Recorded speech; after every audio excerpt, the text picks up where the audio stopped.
Welcome back, fellow armchair generals. This is Gamer 1745 here with my continuing playthrough of Hearts of Iron IV: Waking the Tiger. Just a straight game. They've yet they put out a beta patch for it, but this just because of compatibility reasons I haven't installed that yet. So we are looking at getting some of this better organized here. So next thing we do, I am just such a structural situation here. As you can see here, we can we'll show out a bunch of military factories in Germany, but also Hungary and the United Kingdom, or we can just do the German war economy. Let's see, that's 6 military factories for Germany.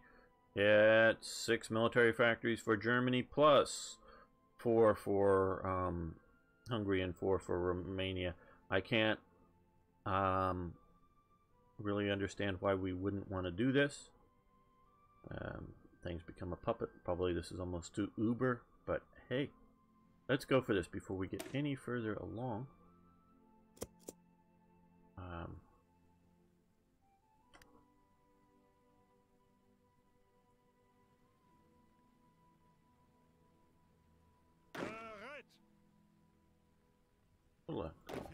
Okay. Now, let's give you a stop line over there.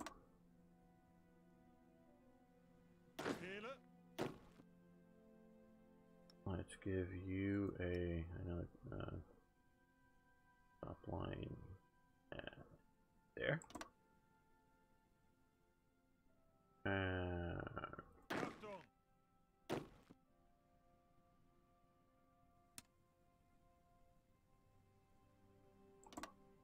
There we go.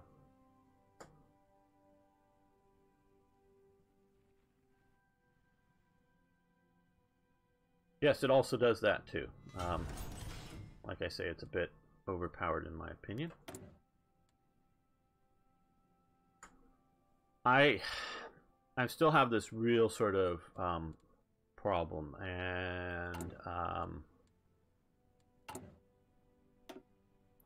I get their point that because of the bad educational system, people don't know, and you know, how much do you expect people to know what's coming in the future, or what, you know, the details of World War II? Obviously, a lot of people know a little bit, but how deep do you go? And so I get the idea that, okay, if you want Danziger War, you don't want to do Danzig for Slovakia, but if you also want I don't know, okay, the Second Vienna Award, you've got to come down this, you've got to make certain decisions. You can't defend Czechoslovakia. So if you just had like a Hearts of Iron 3 style, an event pop up, defend Czechoslovakia, yeah, that sounds good, boop, you hit that, and you don't know the consequences. So I get the consequence, or you know, the idea that you can plan out your moves, but this just seems a little too cheap and easy. Click the thing, wait 70 days, and a few of these you click it, wait just 35 days, which I like that a little better, in that not everything has the same number of days cost. Okay, okay, we need more oil factories, synthetic oil factories here.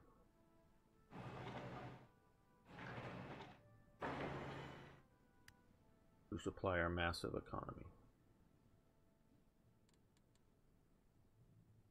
So I like what I like best, I guess, is taking that system and integrating it into a bunch of events. Now we have some interesting stuff coming up here, and this is also sort of to show things that you can plan for to use your political power actions. Obviously, we're doing the MIFO bill, so we don't want to go to 0 here, but once we get excavation level 4, we can improve these 2 oil fields for Germany, so that's good. That looks like it's worth it. And so you have these various decisions coming up.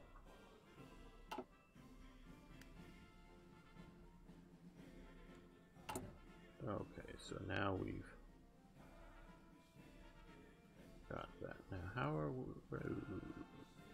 these basic infantry divisions? They've got, yeah, anti-tank. Good. Just wanted to make sure.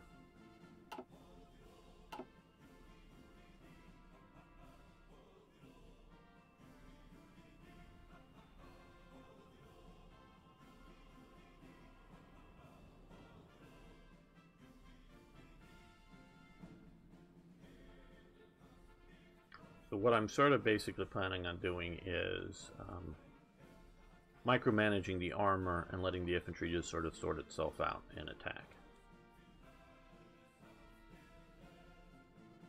Okay, let's give this a command. I don't know whether it's better east front or west front. Okay. Good. And pause this while I draw a line there. Yay. And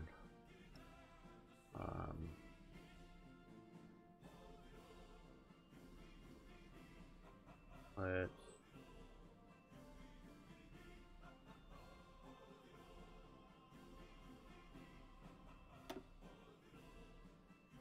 put a bunch of divisions.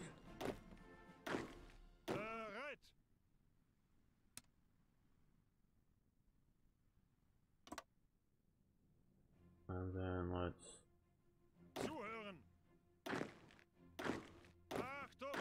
if we can do this here. Have that happen. Don't know how well that'll work out, but let's see. Yes, even more oil factories. They're much more costly to build, but hey. And we want more tactical bombers.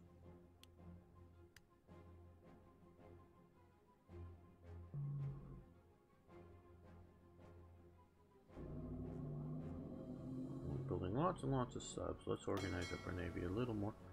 Okay, light cruisers up to here.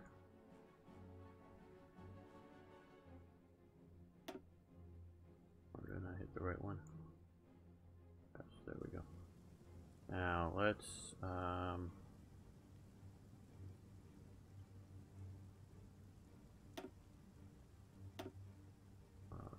wanna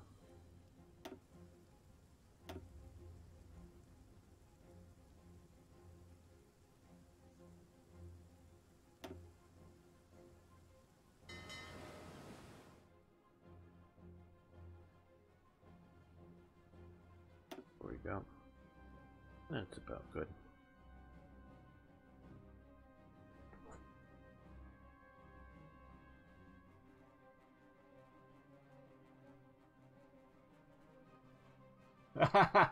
Yes, yes.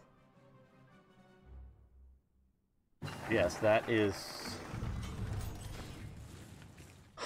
how do I put this? It works, especially against the AI or some players. So, yeah, let's reassert Eastern claims here. It definitely works, but it seems to be, for me at least, not that fun. Okay, well, we're now in 1940, so we can now start building or designing or whatever some new stuff here.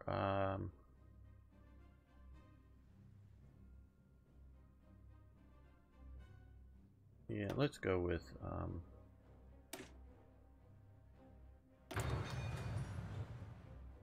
better aircraft. Hey ads, how you doing? Good to see you. Oh, we even have more openings. Okay, and infantry equipment has improved. So yes, let's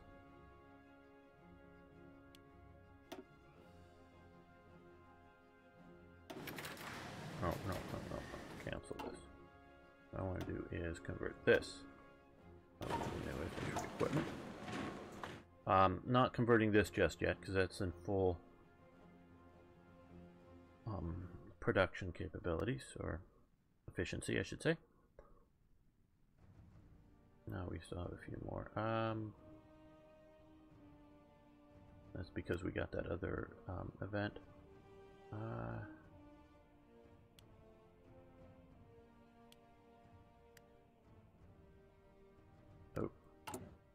Yep.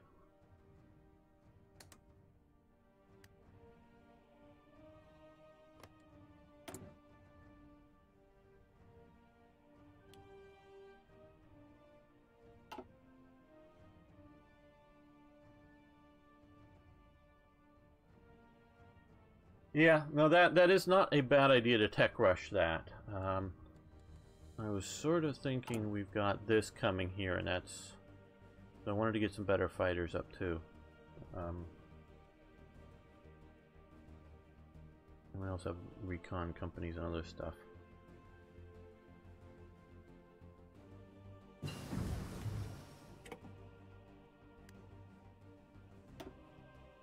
So,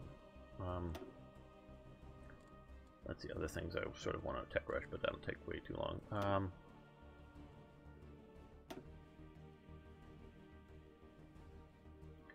Tiger or Panzer IV? Well,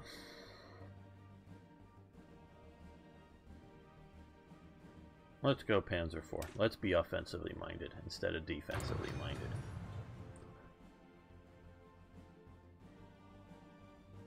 Oh yeah, well, I was talking about that a little bit before we got here, ads. The problem the reason I don't have any real plans for Luxembourg is I can draw and invade Luxembourg, but I can't draw a plan that goes outside of Luxembourg but through Luxembourg. So like this one here attacks and stops here in Belgium.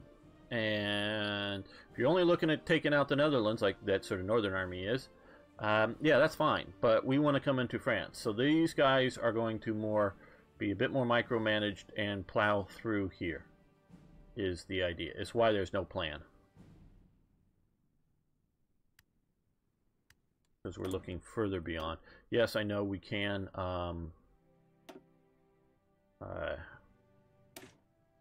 get planning bonuses and things like that, but we'll see if it's necessary or not. Meaning, we're going to try and not do it, and then see if it works. Yeah, this is just armored divisions attack. Absolutely, we want that.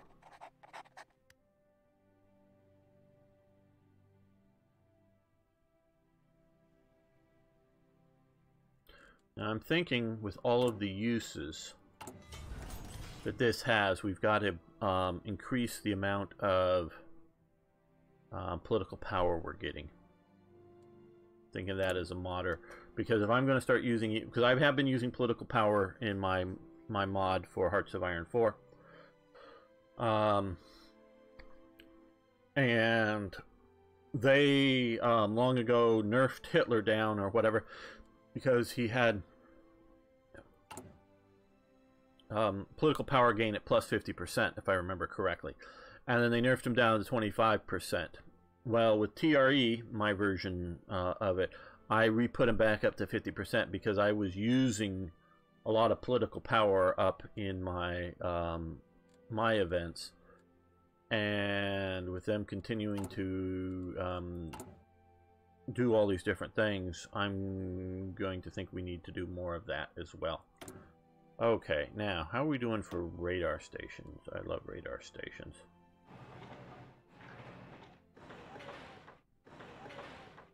Yeah, and let's get the center of Germany a little better protected. There we go.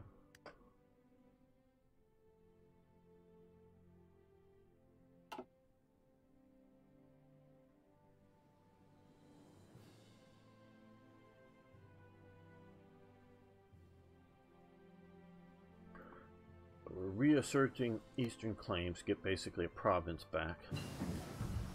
Improved oil processing, good. Now, the other thing here is we also want to improve rubber processing, synthetic rubber.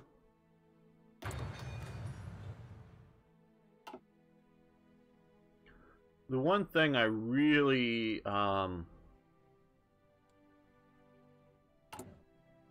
see that Germany, after doing even more reading, Germany should have a lot more steel problems, historically speaking.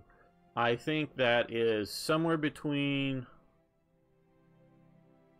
player expectations and engine limitations here.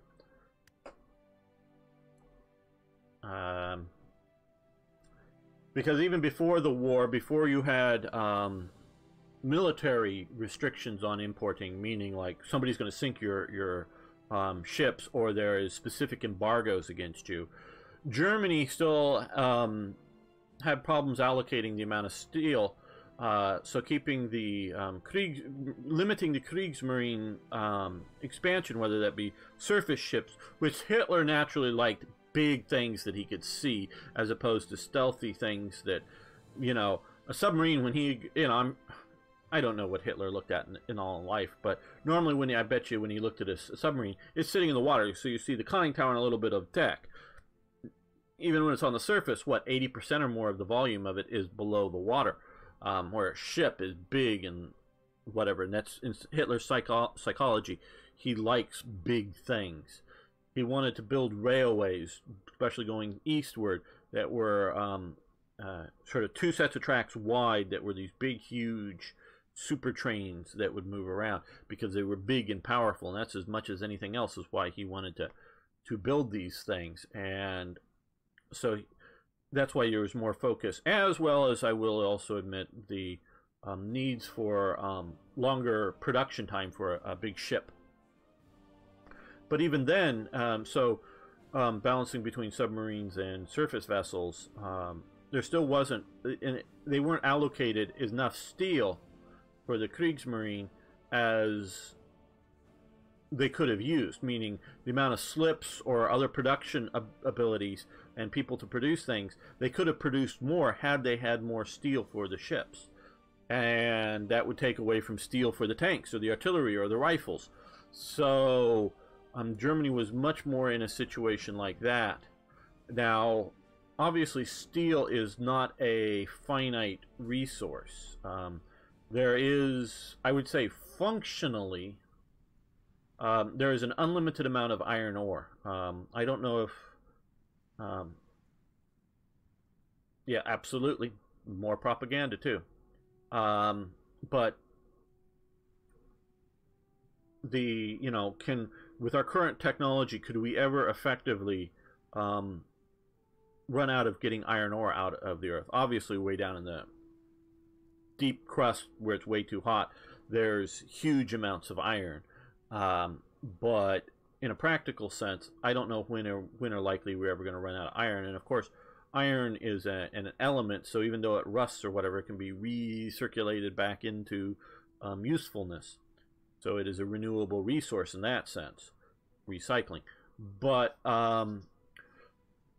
so iron is only so steel specifically is only a limitation of how much iron you can get out of the ground, which you can always put in more resources into getting iron out of the ground, and the process of making steel, adding carbon to it with possibly other minerals added to it, not just other metals, but other minerals. So steel production can always be expanded. Now, how much more iron could you pull out of the ground for Germany? You know, in the deposits there? I don't know. In a practical sense, I just don't know. But you can always buy more. Now, of course, that comes into economy. So that's an interesting situation there. And so it just, I think, a game limitation, AI or whatever. But now we can expand through either through these generic click here and expand, you know, production, evacuation, or simply like the black ice does, and they're starting to do.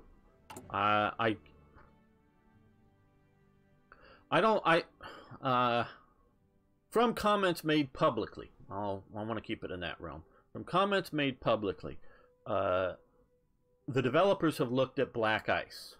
Obviously, they've looked at some. We've seen them play black ice in the live stream once or twice, and they were actually surprised that they hadn't gone in at that point. And remade just what we were sort of on, these things. It just, I just know from not anything secret, but just talking to the Black Ice people, just time, you know, what we're doing now. And so but I don't think they look at, and this is again think because I don't know, that they look at all the developments of either Black Ice for 4 or 3, so that there is Western.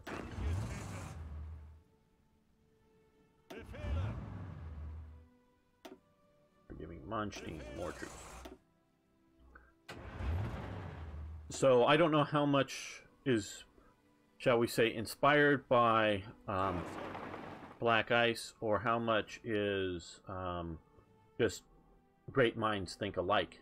But the idea of being able to physically add more to the map is good.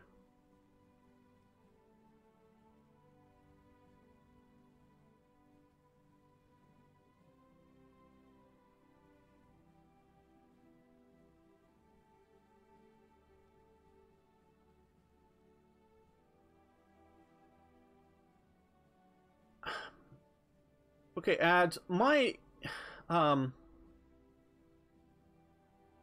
impression is, with coal in Germany at this time, is that they had large deposits of coal. And I say that partially from looking at Signal magazine, which of course is a propaganda magazine made by the German army during World War II. So take it for what you will. I don't necessarily have good numbers. The best stuff is, oh, what's his name? The one guy who's done a lot of research in the forums. Boy, I'm blanking on his name.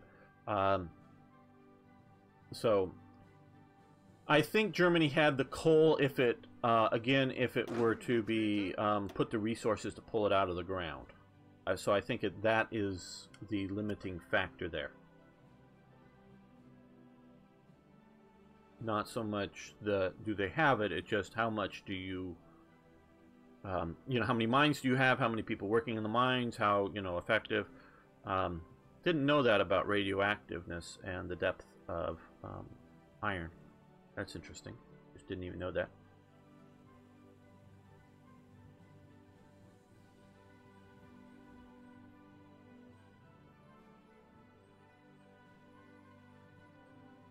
Down here. Okay, let's. Okay, we have a complete. Oh, we want to. You're in the wrong theater. There we go. Von Rundstedt's all filled up here. So what we're going to do is, when we have one more commander available currently without promoting somebody. So he now has Von Welch. And where are you? Oh, you're up in Norway. Or Denmark. Oh, we're gonna move you to the western front. You're down here guarding the southern border. Well, we're gonna create a new theater here.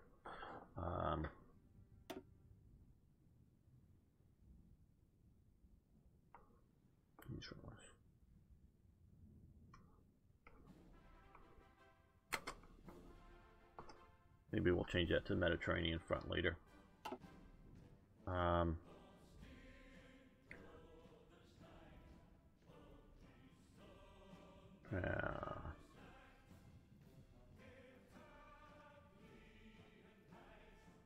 He's going to move west. Okay, well, I guess that's good enough for now, but the main thing I wanted to do was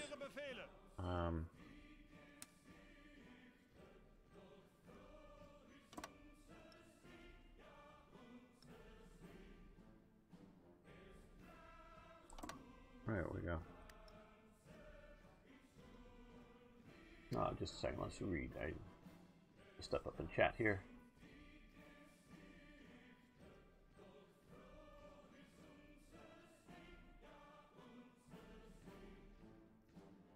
Yes. Yes, you've learned that, Django. Lots and lots of fighters.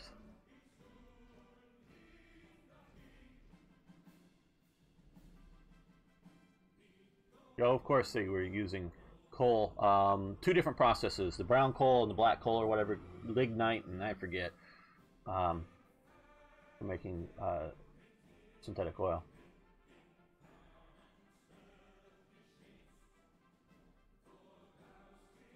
Oh yes, Hitler needed the oil fields in out there.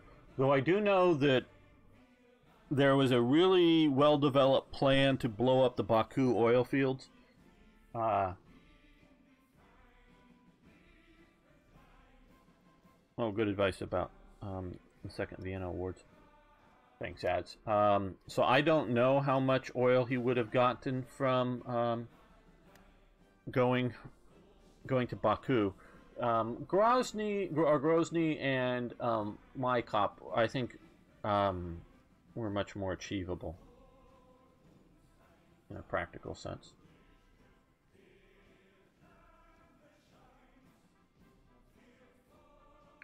As Django and I were discussing the other day, I really do sort of thinking it goes back to his Speed 4 comment and draw big lines. The target audience that they decided for this game, and that's based on multiple things, but some of it is doing this mostly because I have enough production, building anti-air. Not that we can't build more tanks. We have, and I have enough manpower for now, but I'm looking at the idea of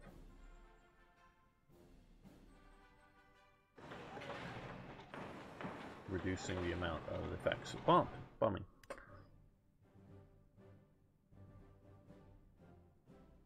Oh, sure, it would deny the Soviet. Oh,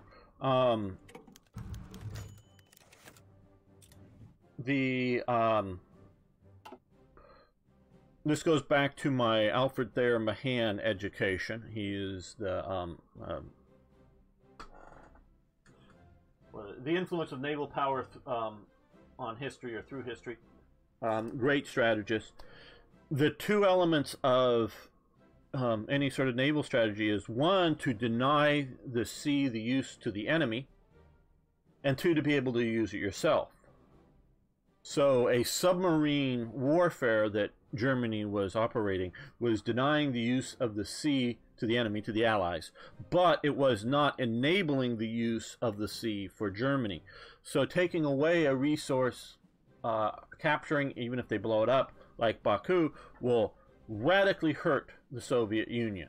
No matter what you want to say, if there are some other oil fields, but the great bulk, to my understanding, of the developed oil was coming from this region, whether Baku, Grozny, and Maikop is up here. I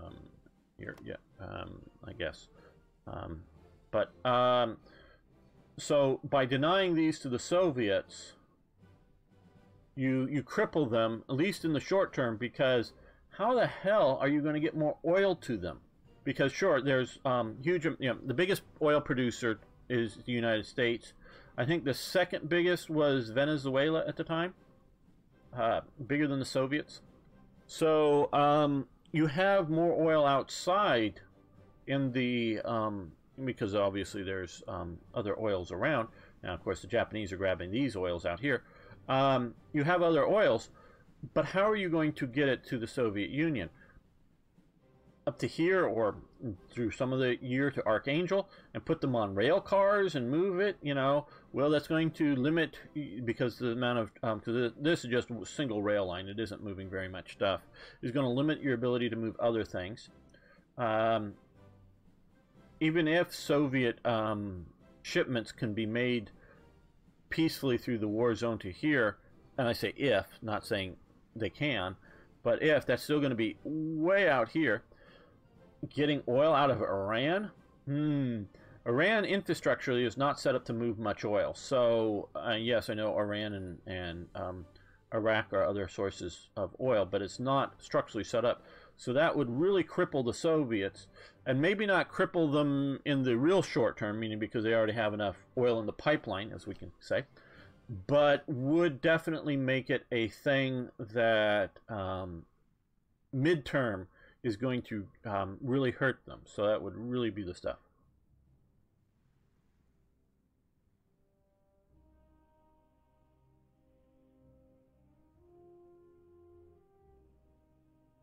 Yes, so yeah, that would make things really interesting for the Soviets. And in some aspects, Hitler was right about some of his strategical goals. Where he was wrong was sort of in the fluidity of the war, because I'm currently reading Hitler's religion. It's a book about Hitler's religion. The author has his viewpoints. Only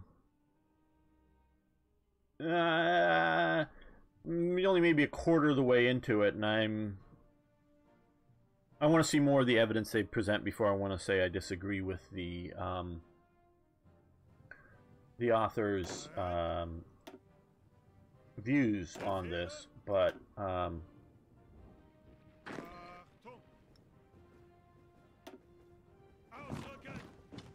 so I'm trying to understand Hitler. I'm trying to understand things, and Hitler, and it also shows up in Mussolini.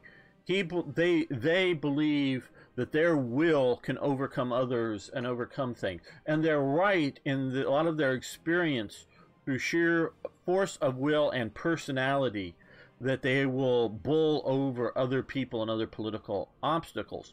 And you might even see this a little bit when you get Chamberlain in the room with Hitler. Now, Chamberlain, eventually, of course, does come to understand, and even before the war breaks out, that he misunderstood Hitler, but because he sort of sees Hitler through his eyes as a reasonable person. You can complain a lot about Chamberlain, but he's a reasonable person. And he understands the idea that there are other forms of government, that they're dictators, and that they want to stay in power, because he, and obviously studies history. But he sees those people through the eyes of that they're reasonable people too. Where Hitler was a gambler, Hitler was not a reasonable person, and so he sort of lets Hitler a little bit bowl him over in the Munich Agreement situation. But Hitler can't, and Mussolini can't use their personalities to, one, push over other nations when it really comes to it. If you're dealing with Slovakia and Hungary, okay, maybe, but you're limited there. And two, your will can't change reality. So if you don't have bullets, troops don't hold up. This isn't the Middle Ages, in where just I got a sharp, pointy thing, a spear, a pike, a sword, or whatever, and my will just, because, in combat, just as an army, as a group, just have the will to stay and fight a little bit more than your enemy. Your enemy's will break up and go away. Well, no matter the will that you have, if you don't have any bullets in your gun, and to some degree it's a psychological thing, but if you don't have any more bullets in your gun and the enemy has bullets and they're shooting at you, you may not be having the idea that you want to surrender, but you don't stay in the fight anymore. You've got to retreat to get more bullets. And, the very, very few, because I recently was reading about a Gurkha during one of the Afghan situations just very recently, in the current Afghan wars. And takes out a bunch of Taliban, and he's running out of ammunition. He's attacking them with hand grenades and getting their weapons and using it. Yeah, but that is an extreme case, and he's able to do it, and it's sort of survival or death. That's a little different than an army. So Hitler's will to fight that he's trying to transmit to his soldiers doesn't work if you can't supply him with the needs of the army. So he doesn't seem to see this very much. Okay. We have Danziger War, which is 70 days. But we also have the Czechoslovakia Second Vienna Awards now. But we also need to do the Ribbentrop-Molotov Pact before we start, because we want to split that up. This is, again, sort of what I don't like about this system, is this, again, this sort of 70-day choice. Now, they probably mean that this should happen later, that you integrate these two countries after the war starts.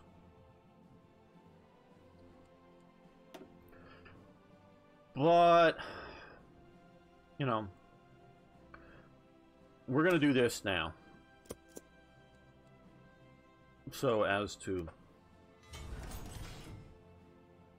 push that. German right claims memo, the overall thing.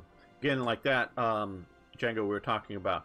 You can tie every single event into a spammed out worldwide newspaper event that will do that kind of thing with Hearts of Iron 4. We were talking some of the difference between 2, 3, and 4. Okay, we have a little more naval factories from Memel. Yeah, let's continue to grow our submarine forces. Okay, we've gotten also a bit more, and we can't store up this oil. So, let's start by cutting back this oil here. And we're going to need a little more because of that. Let's start cutting back Mexico's. And here, of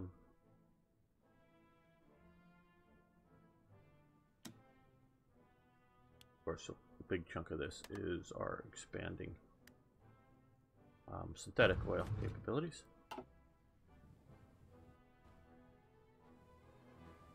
Okay. No, not the girl.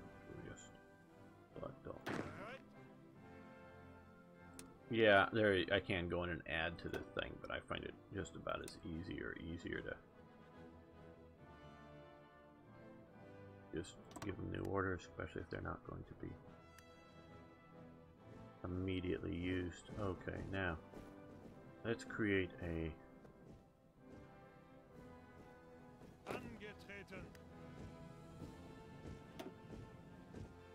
mountain army group. We have Deedle, we have Heel, Hell. It doesn't look like we have Deedle.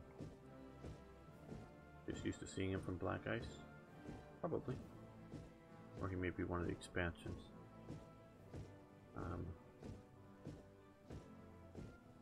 Well. There we go.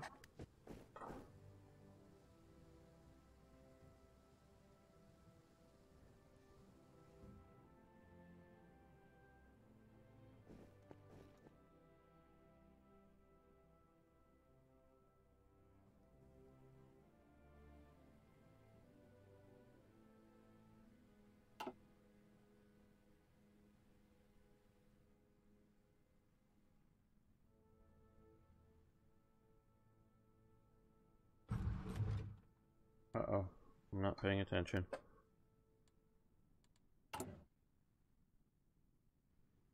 MIFO bills, yes.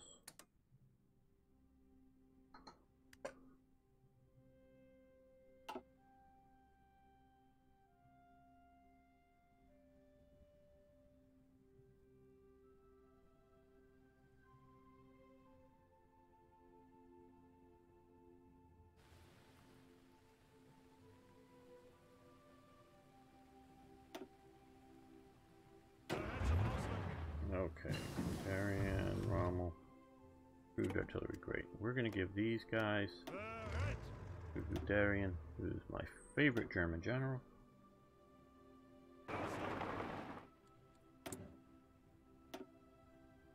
Okay, rockets, anti-tank, anti-aircraft. Well,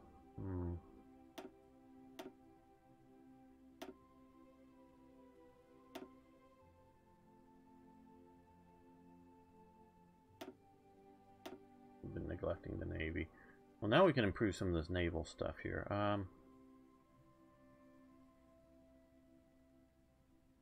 These will just be faster. So, cruiser, battle cruiser, destroyers.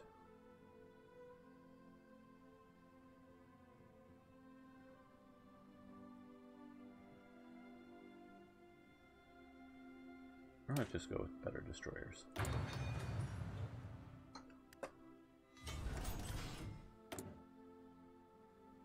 Okay, we are building things up pretty heavily here.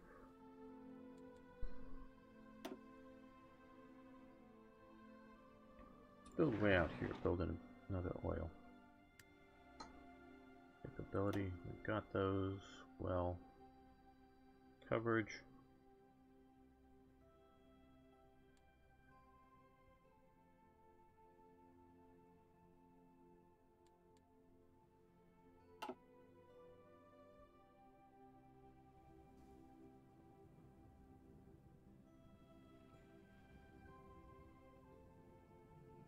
Yeah.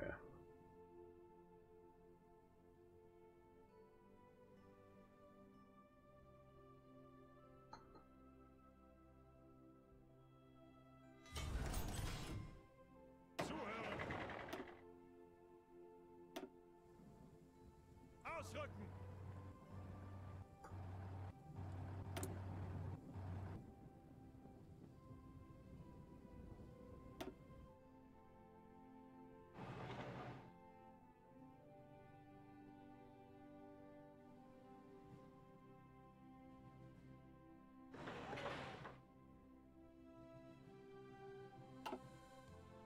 And more, okay. Well, I'm just spamming out these oil plants. Okay, how are we doing with airbase? Is pretty good. Got them sort of forward where we need them. That's good.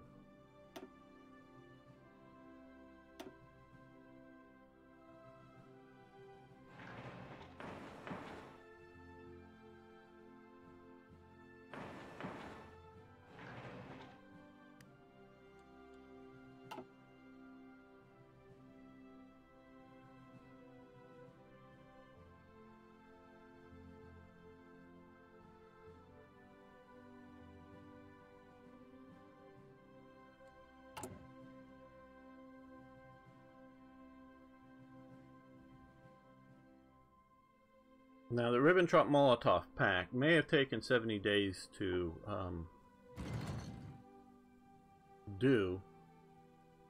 get organized up, but it was, what, a week or so later that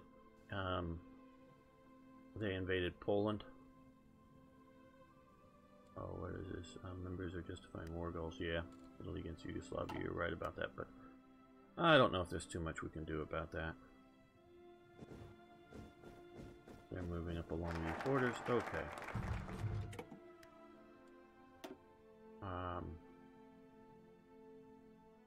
Yeah, because we're already into May. And the Second Vienna War would be nice, but we're going to do Danziger War next episode. You on Twitch, guys, just hang loose. We're going to continue the stream. This episode is going to come to an end. So I want to thank everybody on YouTube. Thanks so much for watching. Thanks for liking the video. And, of course, please post questions, comments, suggestions, ideas. Love hearing from you. See you next time for more Hearts of Iron.